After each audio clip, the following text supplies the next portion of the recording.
Greetings everyone. Today we will resume our chapter from the topic electron transport system and oxidative phosphorylation.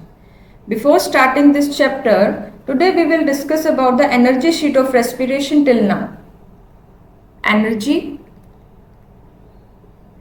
sheet of respiration कि कितनी energy अभी तक तीन process में हमें मिल चुकी है, वो वन बाय वन हम डिस्कस करेंगे. The first process was the glycolysis in which we have obtain 1 ATP and 1 NADH2. 1 NADH2 दो एटीपी बनी थी लेकिन एक यूज हो गई थी, तो नेट कितनी, एक एटीपी. तो कितने बन गए बेटा? अब हम क्या करेंगे, हाँ जी देखो, तो एक एटीपी और एक NADH2 कितनी देता है बेटा? 3 देता है. तो कितने बन गए? 4. कितनी बन गई? 4. लेकिन पायरुविक एसिड तो 2 थे, तो 2 से मैं मल्टीप्लाई कर दूं तो कितनी एटीपी बनी? 8 एटीपी बनी. क्लियर है? Second was oxidative decarboxylation. ठीक है, उसमें हमें कोई एटीपी नहीं मिला था लेकिन एक NADH2 मिला था. ठीक है, और उससे एटीपी मिलती है मुझे 3 एटीपी. लेकिन पायरुविक एसिड 2 थे, तो मैं 2 से मल्टीप्लाई कर दूं तो कितनी बन गई? 6 एटीपी बन गई. क्लियर है? अब तीसरी हमने लास्ट वीडियो में की थी क्रैब साइकिल. क्रैब साइकिल जिसके अंदर मुझे एक जीटीपी मिला था जो आगे टूट करके जो अपने फोस्फेट को किसको दे देता है? एटीपी को दे देता है, एडीपी को दे देता है. तो क्या बन जाएगा? एटीपी. कहने का मतलब है जो जीटीपी है अपने फोस्फेट रेडिकल को दे देगा और जीडीपी बन जाएगा, और ये फोस्फेट रेडिकल किसके साथ जुड़ जाएगा? एडीपी के साथ जुड़ जाएगा और क्या बन जाएगा? एटीपी. ये मैंने लास्ट वीडियो में एक लाइन थी वो समझाई थी आपको, देखो. यस, इन अ कपल्ड रिएक्शन जीटीपी कन्वर्ट हो जाएगा जीडीपी में, और वो जो फोस्फेट रेडिकल मिलेगा वो एडीपी लेकर के क्या बना देगा? एटीपी बना देगा. क्लियर है? अब ये क्रैब साइकिल के अंदर मेरी एक एटीपी बन गई. ठीक है, दूसरा मुझे मिले थे 3 NADH2. ठीक है, 3 NADH2 एक साइकिल में मिले थे. यानी कि एक अगर 3 देता है तो 3 कितने देगा? 3 और 3 6. एक NADH2 3 एटीपी देता है. एक NADH2 3 वो देता है बेटा. और एक क्या मिला था मुझे? FADH2 मिला था. ठीक है, अब यहाँ पे एक एटीपी एक पायरुविक एसिड के कारण और 2 के कारण मुझे कितनी मिलेगी? 2 एटीपी मिलेगी. एटीपी. ठीक है, अब एक NADH2 मुझे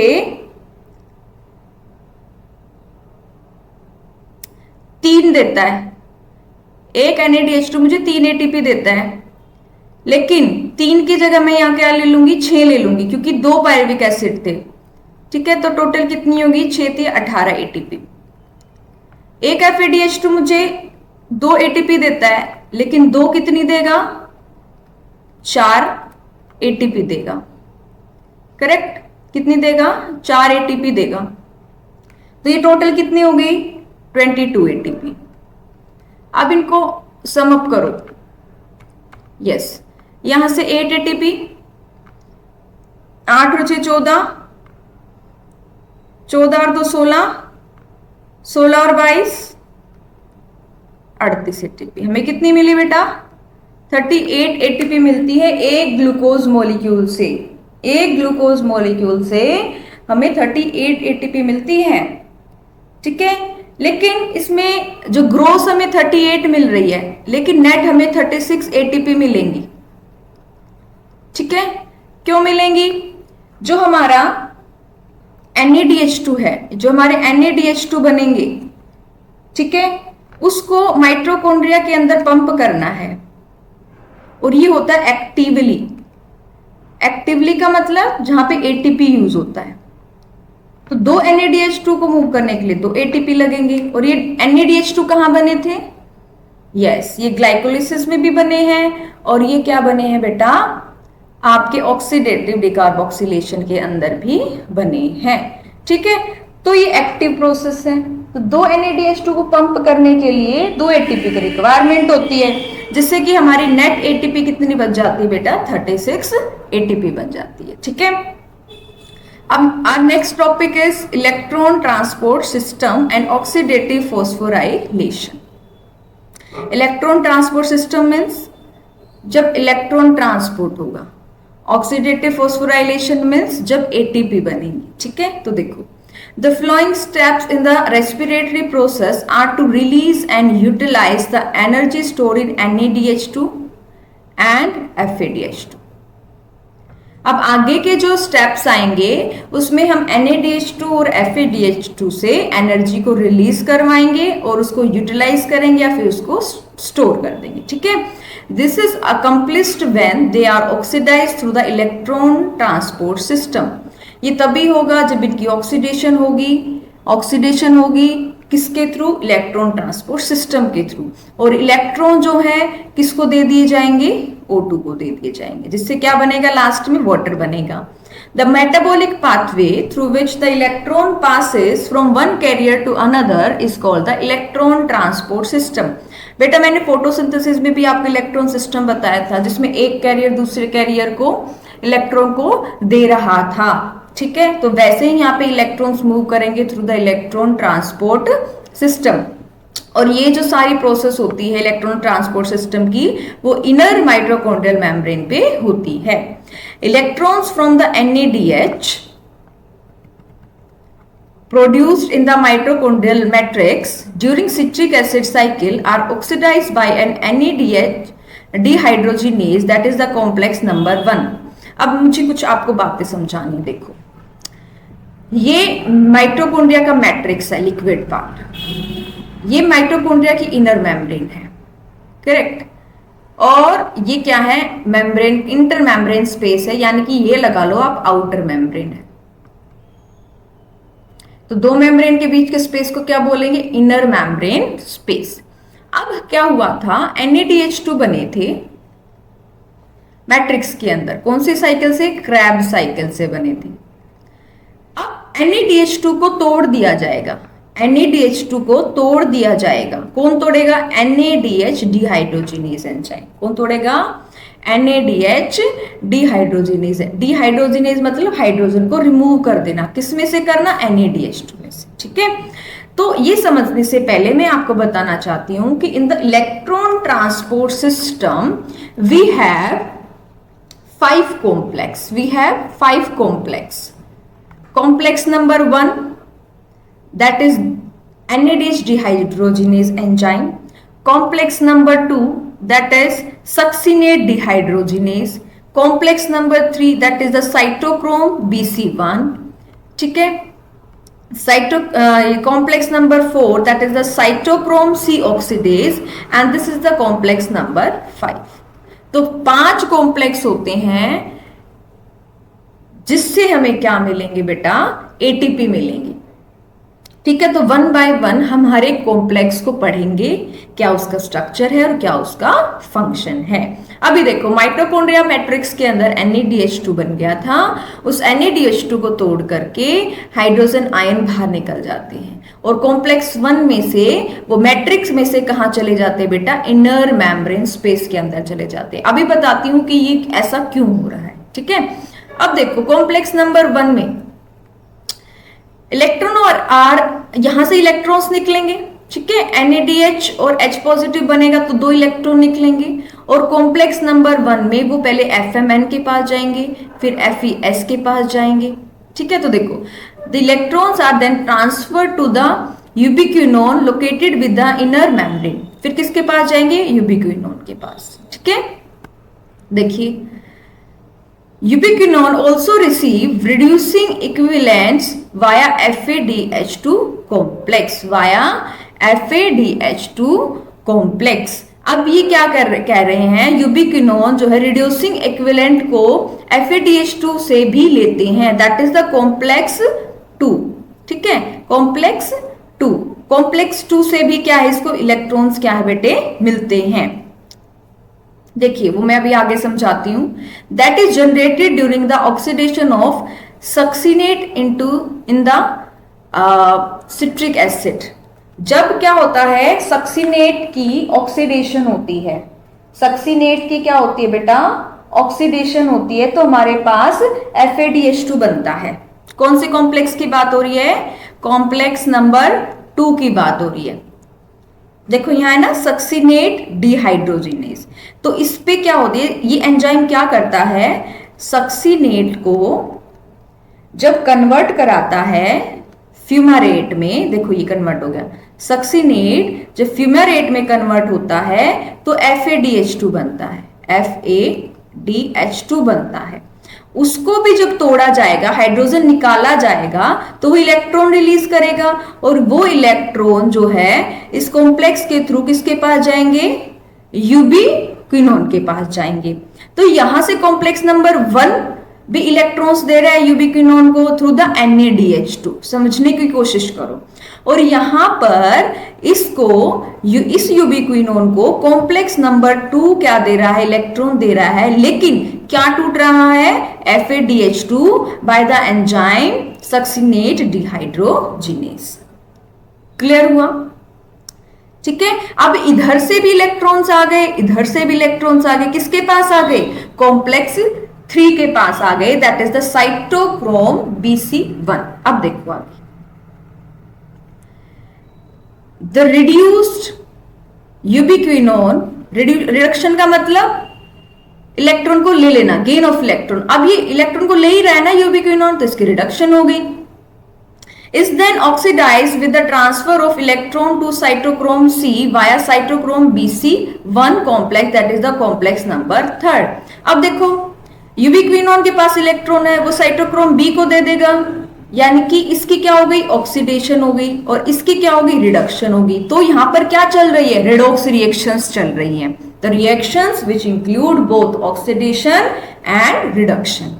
अब ये साइटोक्रोम B क्या कर, ये जो पूरा कॉम्प्लेक्स क्या करेगा, ये किसको दे देगा, साइटोक्रोम जो C को दे देगा। ये एक मोबाइल प्रोटीन है, क्या है, एक छोटा सा मोबाइल प्रोटीन है जो मूव करेगा।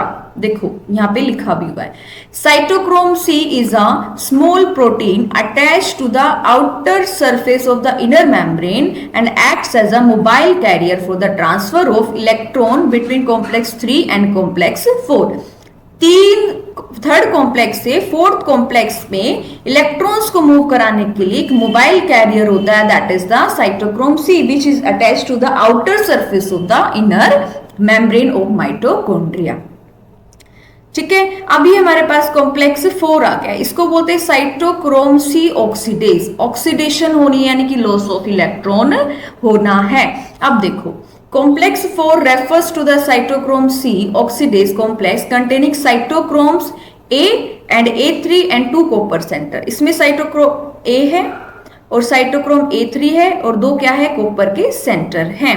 अब ये साइटोक्रोम C इन इलेक्ट्रॉन्स को यहां दे देगा। देखो बेटा 4 हाइड्रोजन यहां पर भी गए हैं, ठीक है, जब ये इलेक्ट्रॉन्स, यहाँ के इलेक्ट्रॉन्स आए, यहां से इलेक्ट्रॉन आए, जब इलेक्ट्रॉन मूव कर रहे थे तो 4 हाइड्रोजन फिर से क्या कर गए, इनर मेम्ब्रेन स्पेस में मूव कर गए। तो पहली साइड कौन सी थी हाइड्रोजन मूव करने की, कॉम्प्लेक्स नंबर 1, और दूसरी साइड कौन सी थी, कॉम्प्लेक्स नंबर 3। अब तीसरी साइड होगी बेटा कॉम्प्लेक्स नंबर 4, जिसमें क्या होंगे, 2 हाइड्रोजन आयन क्या है, मूव करेंगे। देखो वहां तो क्या थे, NADH2 से आ रहे थे, FADH2 से हाइड्रोजन आयन आ रहे थे, लेकिन यहाँ कॉम्प्लेक्स नंबर 4 से कहां से हाइड्रोजन आएंगे। अभी देखो, when the electrons pass from one carrier to another via complex 1 to 4 in an electron transport chain, they are coupled to the ATP synthase, that is complex number 5।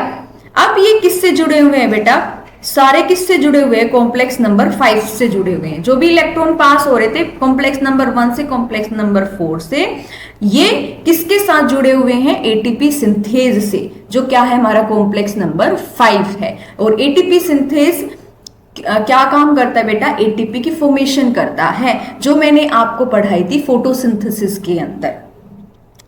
ठीक है ना।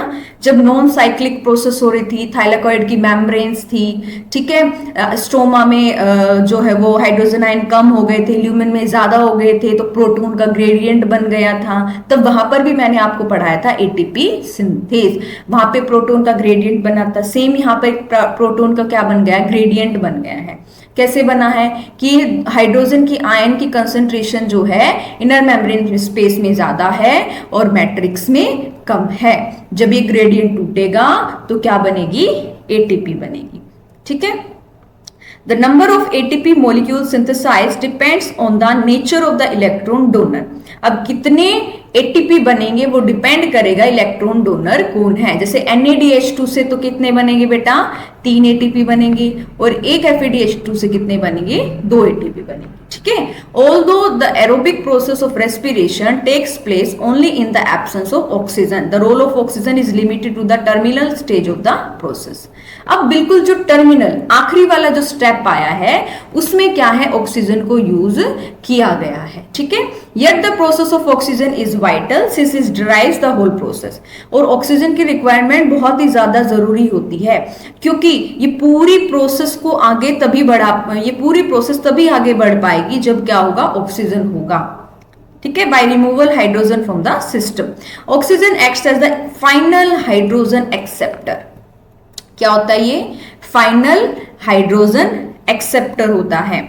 Unlike photophosphorylation where it is the light energy that is utilised for the production of proton gradient, वहां पर photosynthesis के अंदर क्या था कि लाइट एनर्जी को यूज किया गया था प्रोटॉन ग्रेडियंट को बनाने के लिए। ठीक है। In respiration it is the energy of oxidation reduction, यहां पर किसके कारण बन रहा है, रिडॉक्स रिएक्शंस के कारण, यानी कि ऑक्सीडेशन रिडक्शन के कारण, यानी कि loss of electron and gain of electron. It is for this reason that the process is called the oxidative phosphorylation. Oxidative मतलब इसमें ऑक्सीडेशन और रिडक्शन प्रोसेस यूज हो रही है, और क्या बन रही है, एटीपी बन रही है। ठीक है। You have already studied about the mechanism of membrane linked ATP synthesis as explained by the chemiosmotic hypothesis in the earlier chapter. इससे पहले वाले चैप्टर में मैं आपको बता चुकी हूं पूरी डिटेल में कैमियोस्मोटिक हाइपोथेसिस के टॉपिक के अंदर कि कैसे एटीपी सिंथेसिस क्या बनाता है, एटीपी बनाता है।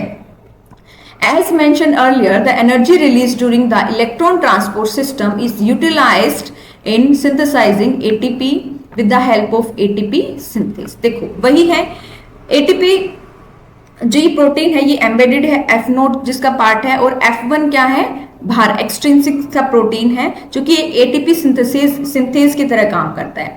जब इनर आउटर साइड से यानी कि इनर मेम्ब्रेन स्पेस से जब जो हाइड्रोजन आयन है वो मैट्रिक्स में आएंगे तो क्या बनेगी बेटा, एडीपी और फॉस्फेट रेडिकल मिलके क्या बना देंगे, एटीपी बना देंगे। ठीक है।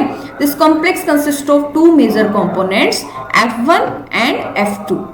The F1 headpiece is a peripheral membrane protein, periphery पे होता है, बाहर की तरफ होता है, and contain the site of synthesis of ATP from the ADP. यहाँ पे साइट होती है जहां पे एडीपी फॉस्फेट रेडिकल से मिलकर के क्या बना देगा, एटीपी। ठीक है।